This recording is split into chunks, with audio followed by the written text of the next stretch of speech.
कोण लागून गेलाय जरंग्या? तुम्हाला सांगतो, आज महाराष्ट्रामध्ये आनंदी आनंद आहे की ओबीसींचे, भटक्या विमुक्तांच्या आवाज असलेल्या छगन भुजबळ साहेबांना मंत्री केल्यामुळं लोकांमध्ये एक आनंदाचं वातावरण आहे. आणि मला असं म्हणायचं आहे की ज्या कारणासाठी ह्या लोकांनी टार्गेट केलं होतं आणि भुजबळ साहेबांना राजीनामा द्यावा लागला होता, परंतु आज पुनश्च भुजबळ साहेब जे आहेत पदावर आलेले आहेत, त्याच्यामुळं वाडी तांड्यावर, त्याचबरोबर भटक्या विमुक्तांमध्ये, त्याचबरोबर मागासांमध्ये, त्याचबरोबर खुल्या विचारांच्या लोकांमध्ये, प्रभू श्रीरामांना मानणाऱ्या लोकांमध्ये, भगवान बाबांना मानणाऱ्या सगळ्यांमध्ये जे आहे आनंदाचं वातावरण निर्माण झालेलं आहे. आणि मला हे म्हणायचं आहे की भुजबळ साहेबांच्या मंत्री होण्यानं एक म्हणजे महाराष्ट्रातील लोकांना हे समजलेलं आहे की सरकार भटक्या विमुक्तांचं सरकार, ओबीसींचं कल्याणकारी सरकार आहे.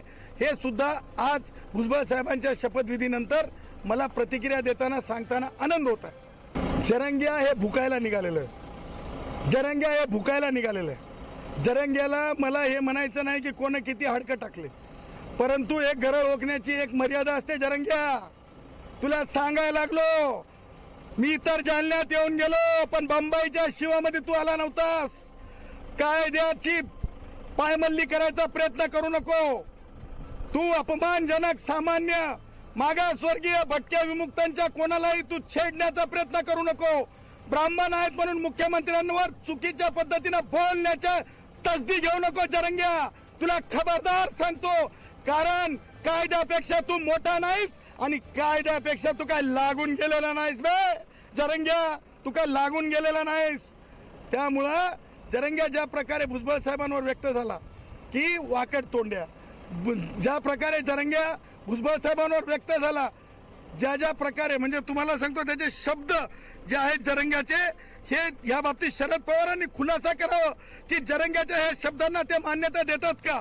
भुजबळ साहेबांना तो जो आहे वाकड्या तोंडाचे म्हणला, भंगार म्हणला, जातीवादी म्हणला. शरद पवार, उत्तर द्या, कोण पाठराखण करताय? राष्ट्रवादी काँग्रेसचे पुढारी, वयोवृद्ध पुढारी शरद पवारांना याच्यावर बोलावं लागेल. उद्धव ठाकरेला याच्यावर बोलावं लागेल. याचा बोलवते धनी कोण आहेत हे आता लोकांना कळून चुकलेलं. ही भाषा कुणाची आहे? अशा प्रकारची भाषा अगोदर महाराष्ट्रात होती का?